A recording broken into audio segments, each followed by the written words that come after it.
Hello दोस्तों, welcome back to Debug. Break के लिए माफी चाहता हूँ, बट शुरू करते हैं नया सिंटैक्स और नई एनर्जी के साथ। तो लेट्स स्टार्ट द सेशन। तो जैसा कि हम लोगों ने पिछले सेशन में वादा किया था कि अगला सेशन होगा प्रैक्टिस सेशन। प्रैक्टिस किस चीज की? लूप्स की, कि उनको कैसे यूज करते हैं, कैसे उनका लाइफ में इम्प्लीमेंटेशन करते हैं, अलग अलग प्रोग्राम्स में कैसे पता करें कि कौन सा लूप कहाँ यूज होना है। तो आज का सेशन टोटली बेस्ड होगा लूप्स पे। तो स्टार्ट करते हैं आज के सेशन को। तो जब हम लोग बचपन में छोटे थे तो सबसे पहली प्रॉब्लम जो हम लोग में आती थी और जिसने हम लोगों को मैथ्स के डर बैठा दिया था मन में, वो थी जब हम लोग किसी से मिलने जाते थे तो सबसे पहले रिश्तेदार का क्वेश्चन ये आता था कि बताइए तुम्हें टेबल आती है तो टेबल सुनाओ। तो हम लोग शुरुआत में 2 और 3 की तो सुना देते थे, बट जहां गाड़ी 7 और 9 पे पहुंची वहीं हम लोग अटक जाते थे कि 7 और 9 की टेबल कैसे सुना। तो उन्हीं प्रॉब्लम्स के सोल्यूशन के साथ आज हम लोगों का जो सबसे पहला प्रैक्टिस क्वेश्चन है वो यही है कि हम लोग को एक टेबल प्रिंट करनी है किसी भी नंबर की, चाहे वो 7 9 हो या 17 या 19 हो, कोई भी नंबर हो, बस तुम नंबर डालो और ये प्रोग्राम तुम्हारे सामने उसकी टेबल ला देगा। तो सीधे जाना रिश्तेदार के सामने, ये लीजिए, टाइप कर लीजिए और देख लीजिए किसकी टेबल कहाँ तक होनी चाहिए। तो पहली अप्रोच जो दिमाग में आएगी वो ये आएगी कि चलो प्रिंट ही करनी है ना, तो चला देते हैं प्रिंट है। एक बार 1 से के साथ मल्टीप्लाई कराते हैं, फिर 2 के साथ, फिर 3 के साथ, फिर ऐसे ही 10 तक लाते हैं। और यहाँ पे जो n है वो क्या है? अपना n है हम लोगों का नंबर जिसकी टेबल प्रिंट करानी है। तो ऐसे ही 10 बार प्रिंट लिख दो तो तुम्हारी टेबल प्रिंट हो जाएगी। बट यहाँ पे हम लोगों ने एक पैटर्न देखा। पैटर्न क्या है यहाँ पे? पैटर्न ये है कि देखो, एक प्रिंट हुआ, फिर दूसरा प्रिंट हुआ, फिर तीसरा, ऐसे ही प्रिंट चलते रहेंगे। इनका सिंटैक्स प्रिंट का सबका सेम है, बस चेंज क्या हो रही है? ये मल्टीप्लिकेशन वाली वैल्यू चेंज हो रही है। तो जब एक टास्क बार बार रिपीटेटिव वे में हो रहा है, जब एक टास्क रिपीटेटिव होता है तो हम लोग क्या यूज करते हैं? वहां पे ही कॉन्सेप्ट आता है लूप्स का। ये तो हम लोगों ने पढ़ी है। जब एक काम को बार बार करना हो तो क्या यूज करते हैं? लूप्स। बट अब एक क्वेश्चन अराइज होता है कि लूप्स कौन सा वाला loops? For loop, while loop या डू व्हाइल लूप? तो फॉर हम लोग यूज करते हैं जब हम लोग को इटरेशंस पता होती हैं कि कितनी बार स्टेटमेंट रिपीट होनी है। व्हाइल हम लोग तब यूज करते हैं जब हम लोग को नहीं पता होती है कितनी बार स्टेटमेंट चलानी है, वो एक कंडीशन के बेसिस पे होता है। और डू व्हाइल जब हम लोग को एक काम मिनिमम एक बार कराना है। तो यहाँ पे हम लोगों को पता है कितनी बार लूप चलाना, वो तो हम लोगों को पता ही है ना कि एक टेबल इंटू 10 ही तक जाएगी ना, हर बार 10 तक तो जानी है। तो हम लोगों को नंबर ऑफ इटरेशंस पता है। तो हम लोग यहाँ पे कौन सा लूप यूज करना चाहिए? हम लोगों को यूज करना चाहिए फॉर लूप। तो हम लोग इसमें फॉर लूप यूज करेंगे। क्या काम करना है? 1 से लेके 10 तक चला दो और एक जो सिस्टमेटिक उसका फॉर्मेट होता है उस फॉर्मेट में प्रिंट करा दे। तो चलते हैं कंपाइलर में। ओके, तो सबसे पहला टास्क है हम लोगों का टेबल प्रिंट करना। तो टेबल प्रिंट करने से पहले हम लोग यूजर से इनपुट लेते हैं। यूजर से इनपुट लेने के लिए एक वेरिएबल डिक्लेयर करते हैं नाम से, इसमें यूजर से इनपुट लेते हैं। तो printf एंटर दी नंबर। अब यूजर इसमें नंबर एंटर करेगा, उसके लिए scanf भी लगाना पड़ता है। scanf लगाते हैं %d और %num। होप करता हूँ कि तुम सब लोग ये सब भूले नहीं हो गए, ब्रेक थोड़ा ज्यादा हो गया बीच में। ओके, तो अब हम लोगों का नम में वो नंबर आ गया जो यूजर इनपुट करेगा। अब सिंपली लूप चलाते हैं। तो हम लोगों का लूप चलेगा फॉर कहाँ से कहाँ तक चलाना है? int i = 1 से कहाँ तक चलेगा? लेस देन इक्वल टू 10 तक चलाना। ठीक है, फिर इसके बाद हर बार i को इंक्रीमेंट करते रहो। अब लूप चलाते हैं। लूप में बस प्रिंट कर दो। प्रिंट क्या करना है? हम लोगों का परसेंटेज उसी फॉर्मेट में, जिस फॉर्मेट में हमने आज तक टेबलें पढ़ी हैं उसी फॉर्मेट में चलाते हैं। x इंटू फिर %d, फिर इक्वल टू, फिर %d। अब देखना, जब ये आएगा तो एक नया फॉर्मेट से कुछ निकल गया। और यहाँ पे हम लोग एक बैकस्लैश भी लगा देते हैं जिससे हर बार वो न्यू लाइन में चला जाए। अब पहले %d की जगह हम लोग नम को ले जाते हैं, दूसरे %d की जगह हम लोग i को ले जाते हैं और फिर आखिरी में %d की जगह नम इंटू i कर देते हैं। अब हम लोग का ये जो प्रोग्राम है ये प्रिंट कर देगा। तो हम लोग सेव करते हैं इसे और चलाते हैं इसे।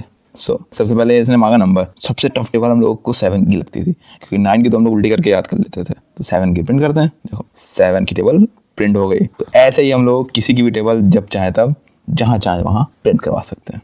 ओके, अब जाओ रिश्तेदारों के पास, दिखा दो कि तुमने कोडिंग सीख ली है। तो देखा आपने किस तरीके से सिंपल से फॉर लूप से हम लोग किसी की भी टेबल कभी भी किसी भी रिश्तेदार को दिखा सकते हैं। तो जाना आज रिश्तेदार के सामने और कहना ये लीजिए प्रोग्राम, अपने बच्चे को सिखा दीजिए। अब नेक्स्ट प्रॉब्लम क्या हो सकती है? अब जब हम लोग को थोड़ा मैथ से डर हट ही गया है तो थोड़ा एक और कॉन्सेप्ट देख लेते हैं। सबसे बेसिक कॉन्सेप्ट होता था हम लोग का इवन ऑड नंबर का। तो आज का दूसरा क्वेश्चन है हम लोगों का कि print all the odd numbers with in a given range. तो अब ये गिवन रेंज तक जाने से पहले ये देखते हैं कि ऑड नंबर्स क्या होते हैं। ऑड नंबर्स वो नंबर्स होते हैं जो कि 2 से डिवाइड करने पे रिमाइंडर 0 नहीं देते हैं। कोई भी नंबर जब 2 से डिवाइड होता है तो रिमाइंडर 0 आएगा या तो 1 आएगा। अगर रिमाइंडर 1 है तो वो ऑड है और रिमाइंडर 0 है तो वो इवन है। तो अब किसी भी नंबर को चेक करने के लिए क्या कोड लिख सकते हैं? एक इफ की कंडीशन लगा देते हैं, जैसे कि हम लोगों ने पिछले प्रोग्राम्स में लगाया था। तो एक इफ की कंडीशन में क्या कंडीशन चेक करते हैं? कंडीशन चेक करते हैं कि रिमाइंडर उसका 0 है कि नहीं। अब यहाँ पे हम लोग चेक कर रहे हैं नॉट इक्वल टू 0। अगर रिमाइंडर 0 नहीं है तो वो कौन सा नंबर हो जाएगा? वो हो जाएगा ऑड नंबर। और यहीं पे अगर हम लोग नॉट इक्वल टू की जगह लगा दें डबल इक्वल टू तो वो इवन नंबर चेक करने के लिए हो जाएगा। अब देखो ये प्रोग्राम तुम्हारा चेक कर देगा कि वो नंबर इवन है कि ऑड है। अब नेक्स्ट बात आती है कि गिवन रेंज में पता करना। गिवन रेंज का मतलब क्या हो गया, अब जैसे कि रेंज तुम्हारी है 10 to 25, 10 to 25 के बीच में कितने नंबर आ सकते हैं, 10 to 25 के बीच में इतने नंबर्स हैं। अब हम लोग हर नंबर को चेक करना कि वो इवन है कि ऑड है, इवन है कि ऑड है। तो हर नंबर को चेक करने का मतलब है हर नंबर पे ये वाला जो तुम्हारे प्रोग्राम में चलना चाहिए, मतलब पहले 10 को डाल के प्रोग्राम ये कंडीशन चेक करो, फिर 11 के, मतलब क्या हो रहा है यहाँ पे, रिपीटेटिव टास्क हो रहा है कि नहीं हो रहा। अब रिपीटेटिव टास्क है मतलब बार बार एक ही चीज हो रही है, तो क्या कॉन्सेप्ट क्या निकल के आ जाएगा, लूप्स। तो अब लूप चलाते हैं, बट फिर क्वेश्चन आता है कौन सा लूप चला जाए, फॉर की वाइल। डू वाइल हम लोग जनरली नहीं यूज करते। एक बात याद रखना कि फॉर हो चाहे वाइल हो, ये प्रोग्राम बंद हो किसी से भी जाएगा, या सारे प्रोग्राम किसी से भी बन सकते हैं। तो चाहे फॉर चला लो चाहे वाइल चला लो, तो इस प्रोग्राम के लिए जो मन चाहे वो चलाओ। तो हम लोग फॉर में भी फिर चलते हैं कंपाइलर में कैसे चलता है। तो अब हम लोगों को और नंबर पता करना है गिवन रेंज में। तो यूजर से हम लोग क्या इनपुट लेना है, यूजर से हम लोगों को रेंज इनपुट लेना है। रेंज यानी स्टार्टिंग और एंडिंग। तो स्टार्टिंग के लिए हम लोग और एंडिंग के लिए दो वेरिएबल लेते हैं। पहले हम लोगों ने एक स्टार्ट वेरिएबल ले लो, एक एंड वेरिएबल ले लो। अब इसमें यूजर से इनपुट करा लेते हैं वैल्यू प्रिंटफ, यूजर को बताने के लिए कि उसको एंटर क्या करना है, एंटर दी रेंज। ओके, अब वो रेंज एंटर करेगा। रेंज उसे कैसे पता एंटर होगी, तो सबसे पहले देखो रेंज में इतनी तो कॉमन सेंस होती है कि जो पहली वैल्यू होगी वो स्टार्टिंग इंडेक्स होगा और जो दूसरी वैल्यू होगी वो एंडिंग होगा। तो सबसे पहली वैल्यू हम लोग स्टार्ट में डाल देते हैं और उसके बाद वाली वैल्यू एंड में डाल देते हैं। हम लोग का यूजर इनपुट हो गया। अब हम लोग चलाते हैं लूप को। तो फॉर लूप में क्या करना होगा, अगर फॉर से बनाते हैं तो फॉर में हम लोग आई को स्टार्ट करते हैं स्टार्ट से, क्योंकि वही स्टार्टिंग इंडेक्स है। और कहाँ तक चलाते हैं, less than equal to n तक चलाते हैं और हर बार आई को ऐड कर देते हैं। ओके, अब हर बार हम लोग को चेक कैसे करना है कि नंबर इवन है कि ऑड है। अब देखो हर बार वैल्यू किस में जा रही है, उस रेंज की आई में जा रही है। हम लोग हर बार आई पे मॉडुलस लगाते हैं, तो आई इंटू 2 करते हैं। अब अगर वो नॉट इक्वल टू 0 है तो हम लोग क्या प्रिंट करते हैं, प्रिंट एफ। किसे प्रिंट करना, परसेंटेज डी इज ऑड, और परसेंटेज डी की जगह क्या जाएगा, अपना आई आ जाएगा। तो चलाते हैं इस प्रोग्राम को, देखते हैं क्या होता है। तो रेंज एंटर करनी है, जैसा कि हम लोग एग्जांपल में लिया था 10 से 25 तक चलाते हैं। 11, 13, 15, 17, 19, 21, 23, 25 तो सारे नंबर्स आ रहे हैं, पर थोड़ा सिस्टमेटिक ऑर्डर नहीं है। तो थोड़ा सिस्टमेटिक ऑर्डर करने के लिए एक यहाँ पे एक बैकस्लैश लगा देते हैं बस। ओके, तो अब चलाते हैं। अब देखो फिर से वही चलाते हैं 10 to 25। 10 to 25 चलाया हमने, आगे सिस्टमेटिक ऑर्डर। ऐसे हम लोग कोई भी गिवन रेंज के लिए कर सकते हैं। अब अगर हम लोग इसे कहें कि अब वाइल से बनाओ, तो वाइल से कैसे बनेगा, वाइल के लिए करना कुछ नहीं है, बस एक काउंटर यूज करना पड़ेगा। काउंटर यानी देखो अब हम लोग वाइल से बनाना है तो वाइल से बनाते हैं। तो अब यहाँ पे हम लोग सबसे पहले वाइल में एक इंटीजर लेते हैं, आई को इनिशियलाइज कर देते हैं स्टार्ट से। अब जब तक आई की वैल्यू लेस रहे या इक्वल टू रहे एंड तक, तब तक ये लूप चलाते रहो, लूप चलता रहेगा। बट हर बार आई को इंक्रीमेंट कर दो, बस इससे वाला चल जाएगा। लेट्स सी, रेंज हमने डाल दी, इस बार थोड़ी रेंज बदल देते हैं, 14 से 30 तक प्रिंट हो गए सारे। और ऐसे हम लोग किसी भी लूप को फॉर या किसी भी लूप को वाइल, जिससे चाहे उस लूप में इंटर कन्वर्टिबल होते हैं सारे। ऐसे हम लोग का ये प्रोग्राम बन गया। तो देखा आपने कैसे हम लोगों ने गिवन रेंज में पता कर लिया कि कितने और नंबर्स। अब चाहे कोई भी नंबर डाल दो, कहीं की भी रेंज कहीं की भी डाल दो और पता कर लो कि उसमें कितने और नंबर्स हैं, कितने इवन नंबर्स भी पता कर सकते हो। बस थोड़ी कंडीशन चेंज कर दो। अब चलते हैं नेक्स्ट क्वेश्चन पे। तो नेक्स्ट क्वेश्चन क्या है, write a code to find factorial हो गया। अब तो लग रहा है कि अब मैथ्स से पढ़ाने लग जाऊं, कोडिंग वोडिंग भूल जाए तो हम लोग अब मैथ्स ही सीखते हैं, क्योंकि अब एक नया कॉन्सेप्ट आ गया फैक्टोरियल का। तो सबसे पहले कि फैक्टोरियल होता क्या है, पहले यही समझते हैं। तो जैसे कोई एक गिवन नंबर का फैक्टोरियल पता करना है, इसका मतलब क्या हुआ, जैसे फैक्टोरियल ऑफ 4 क्या होगा, फैक्टोरियल ऑफ 4 का मतलब है कि 4 into 3 into 2 into 1 यानी कि 24। इससे क्या पता चल रहा है, इससे पता चल रहा है कि पहले 4 का मल्टीप्लाई उससे कम वाले से करो, फिर उससे कम वाले से, फिर उससे कम वाले से, मतलब 4 को डिक्रीजिंग ऑर्डर में 1 तक करते रहो। ऐसे 5 हो तो 5 into 4 into 3 into 2 into 1। अब अगर हम इसे थोड़ा इजी वे में लिखें तो और आसान लगेगा। जैसे अगर हम इसे इस तरीके से लिखते हैं कि 4 का फैक्टोरियल होता है 1 into 2 into 3 into 4, यानी कि वो 1 से लेके 4 तक जितने नंबर्स आएंगे उन सबको मल्टीप्लाई कर लेगा आपस में। अब जैसे 5 है तो 1 to 5, 6 होगा तो 1 to 6। तो अभी के लिए इसको भूल जाओ, केवल इसी पे फोकस करते हैं। अब इसमें हम लोगों को क्या पता चल रहा है कि ये कहां से कहां तक जा रहा है। ये तुम्हारा जा रहा है 1 to num। यहाँ पे num क्या है, तुम्हारा num है वो नंबर। अभी के लिए हम लोगों का फैक्टोरियल जा रहा है 1 to 4, मतलब पहले 1 आएगा, फिर 2, फिर 3, फिर तुम्हारा 4 आएगा। अब यहाँ पे भी रिपीटेटिव टास्क हो रहा है, बट रिपीटेटिव टास्क हो कैसे रहा है, अब देखो रिपीटेटिव टास्क ऐसे हो रहा है, जैसे पहले हम लोग 1 को मल्टीप्लाई कराएंगे 2 के साथ, फिर जो उसका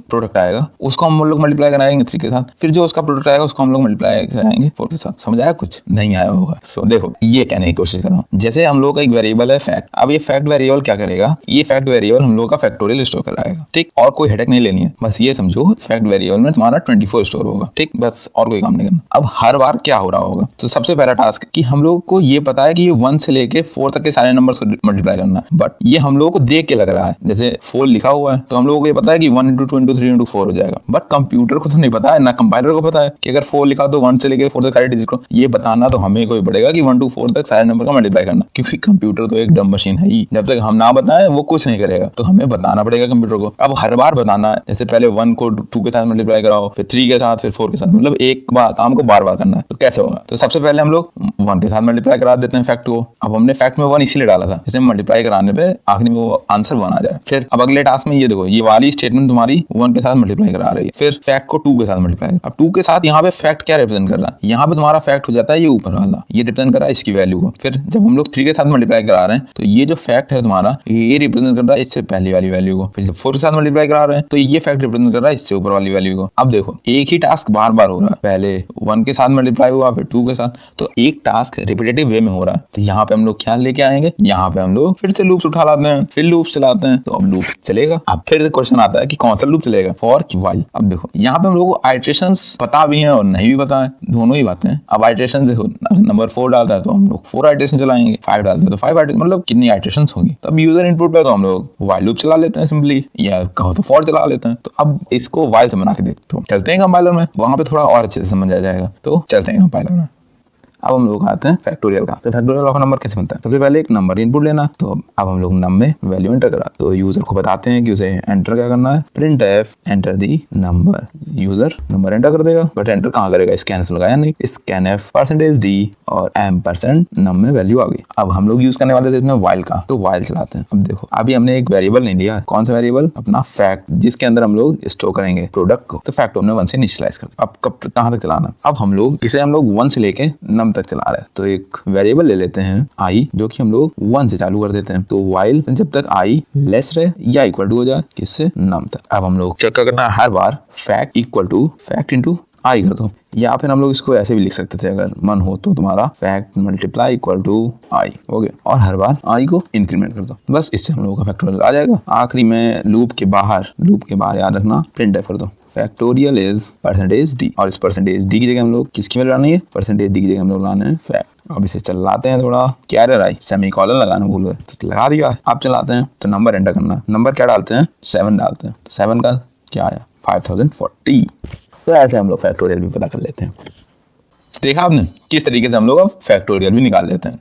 ओके, आप चलते हैं अपने नेक्स्ट क्वेश्चन पे। सो अब फिर से एक नई मैथ्स की प्रॉब्लम, बट ये मैथ्स की प्रॉब्लम ना होगी, एक सिंपल सी सीरीज है। अब कई लोगों ने तो नाम यहाँ पहली बार सुना होगा, क्या है, फिबोनाची सीरीज। अब नाम तो बहुत फैंसी था, बट सीरीज देखो कितनी आसान सी सीरीज है। तो ये सीरीज क्या होती है, ये सीरीज है इस तरीके से कुछ, अब है तो इस तरीके से कुछ, बट इसमें मतलब क्या है, ये बनती कैसे है। तो देखो इसमें जो पहला वाला नंबर होता है और ये जो दूसरा वाला नंबर होता है ये फिक्स होता है, मतलब पहली डिजिट 0 रहेगी और दूसरी डिजिट 1 रहेगी। सीरीज इसकी चालू होती है थर्ड डिजिट से। थर्ड डिजिट से कैसे चालू होती है, ये पिछली 2 डिजिट्स को जब ऐड करोगे तो तुम्हारी थर्ड डिजिट बनेगी। अब ऐसे ही ये वाली कैसे बन रही, ये इन दोनों को ऐड करके बन रही है, ठीक है। ये 3 कैसे बन रहा है, ये इन दोनों को ऐड करके बन रहा है। 5 कैसे बन रहा है, 5 बन रहा है इन दोनों को ऐड करके। ओके, मतलब पिछली 2 डिजिट को ऐड करो और तुम्हारी नई डिजिट फॉर्म हो जाती है। देखने में तो बहुत आसान लग रही है, यहाँ से तो हम लोग समझ जाते हैं। कंप्यूटर को कैसे बताएं, मतलब कंपाइलर को कैसे बताएं कि इस सीरीज को प्रिंट कैसे करना है। अब हम लोगों को क्वेश्चन है फिबोनाची सीरीज प्रिंट करनी है गिवन टर्म तक। गिवन टर्म का मतलब क्या हुआ, जैसे अगर हम लोग 10 डालते हैं, 10 का मतलब हम लोगों को फर्स्ट 10 डिजिट्स प्रिंट करनी। फर्स्ट 10 डिजिट का मतलब है अब फर्स्ट और सेकंड डिजिट तो फिक्स ही है, हम लोगों को बाकी की 8 डिजिट्स प्रिंट करनी है। तो समझते हैं कैसे चलेगा। अब यहाँ पे हम लोगों को एक चीज दिख रही है कि सबसे पहले फर्स्ट और सेकंड फिक्स है, तो फर्स्ट सेकंड को हमने 0 और 1 फिक्स कर दिया। फिर थर्ड कैसे निकलेगा, फर्स्ट सेकंड को ऐड करके, यानी कि 0 और 1 ऐड करें। इसके बाद अगला टास्क क्या हो रहा है, अगला टास्क ये हो रहा है,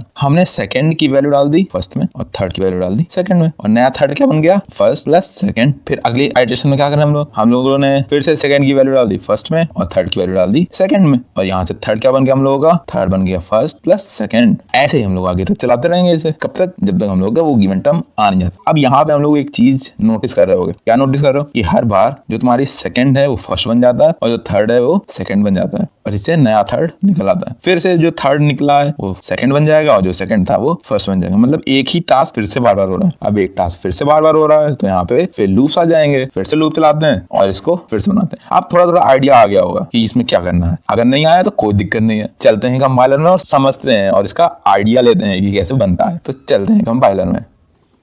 तो फिबोनाची सीरीज प्रिंट करने के लिए 3 वेरिएबल हम लोग चाहिए थे, फर्स्ट सेकंड और थर्ड। तो 3 वेरिएबल चालू करते हैं। पहला आया अपना फर्स्ट, फिर आया सेकंड, फिर आया थर्ड। यूजर से कुछ इनपुट कराना, इनपुट क्या कराना है, वो टर्म। तो हम लोग एक टर्म वेरिएबल ले रहे हैं, तो यूजर से इनपुट कराते हैं। पहले यूजर को बताना होता है कि उसे इनपुट क्या करना है, एंटर दी टर्म। टर्म का मतलब यहाँ क्या है कि नंबर ऑफ सीरीज में कितने टर्म उसे चाहिए। तो यूजर एंटर करेगा, बट जाएगी कहाँ वैल्यू, इसके लिए %d m% टर्म में वैल्यू चली गई, टर्म एंटर हो गया। अब हम लोग वैल्यू डालते हैं। अब देखो फर्स्ट में इनिशियलाइज करते हैं उसे 0 से और सेकंड को इनिशियलाइज करते हैं हम लोग 1 से। ये पहला काम हो गया। अब हम लोगों को लूप चलाना है। लूप चलाते हैं, कहाँ तक चलाना है, व्हाइल टर्म लेस देन 0। अब हम लोग हर बार टर्म को ही माइनस करते रहेंगे। तो सबसे पहला काम क्या है, थर्ड में फर्स्ट प्लस सेकंड कर दो और इसके बाद प्रिंटफ कर दो। प्रिंटफ क्या करना है, परसेंटेज डी में क्या आएगा अपना थर्ड की वैल्यू। अब देखो थर्ड की वैल्यू यहाँ आ गई, बट अभी तक हम लोगों ने फर्स्ट और सेकंड को प्रिंट ही नहीं किया। तो फर्स्ट और सेकंड को कैसे प्रिंट करेंगे, printf percentage D comma percentage D और पहले फर्स्ट की वैल्यू फिर सेकंड की वैल्यू प्रिंट हो जाएंगी। ठीक है, अब देखो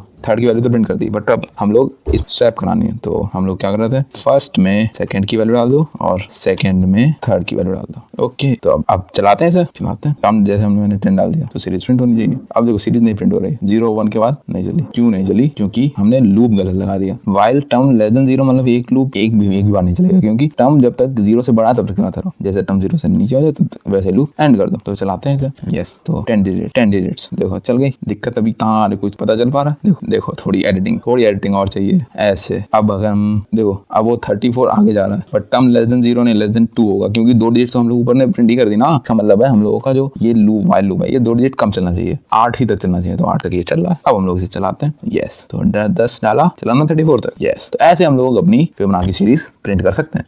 ओके, तो देखा आपने कैसे सिंपल सा प्रोग्राम बन गया फिबोनाची सीरीज का। तो अब एक बात याद रखना, इस सीरीज में जरूरी नहीं कि पहले डिजिट 0 हो या 1 हो, कोई भी नंबर पहली या दूसरी डिजिट दे सकते हैं। अगर हम लोग पहली डिजिट 2 मान लें, दूसरी डिजिट 3 मान लें, तो सीरीज बदल जाएगी थोड़ी सी। तो कोई भी डिजिट मान के हम लोग ये सीरीज प्रिंट करा सकते हैं। ठीक है, अब अगली प्रॉब्लम देखते हैं। वैसे अब थोड़ा बोर हो गए 4 प्रॉब्लम्स आज तुमने डिस्कस कर ली, 4 प्रॉब्लम समझ ली, थोड़े लूप्स के कॉन्सेप्ट समझ आ गए। अब आगे ज्यादा बोर नहीं करते हैं, बस आज के लेक्चर में इतना ही डिस्कस करते हैं। अब एक होमवर्क जरूर देते हैं, ब्रश अप हो जाए जो स्किल्स तुमने सीखी है यहाँ पे। ठीक है, तो आज एक होमवर्क है छोटा सा कि अब तुम्हें पैलिंड्रोम पता करना है कि एक नंबर पैलिंड्रोम है कि नहीं है। अब सबसे पहले ये तो पता चले कि पैलिंड्रोम होता क्या है। तो देखो पैलिंड्रोम क्या होता है। पैलिंड्रोम एक ऐसे नंबर्स होते हैं, ऐसे नंबर्स का ऐसे वर्ड्स जो कि आगे से पढ़ो चाहे पीछे से पढ़ो वो एक ही साउंड करते हैं, उनकी स्पेलिंग सेम होती है। जैसे कि फॉर एग्जांपल हम लें तो जैसे डेली लाइफ में हम लोग मॉम, नून, देखो ये सब है। अब देखो मॉम है, अब मॉम को चाहे इधर से पढ़ो चाहे तुम इधर से पढ़ो सेम ही है। अब नून है, चाहे इधर से पढ़ो। हिंदी में भी होते हैं, जहाज हो गया अपना, इधर से भी पढ़ो जहाज ही रहेगा, वो थोड़ी बदल। तुमने डालडा खाया होगा बहुत, तो डालडा भी एक ऐसे वर्ड है जिसको तुम किधर से भी पढ़ो वैसे। अब ऐसे नंबर्स भी होते हैं, जैसे ये लिखा है 1 2 3 2 1,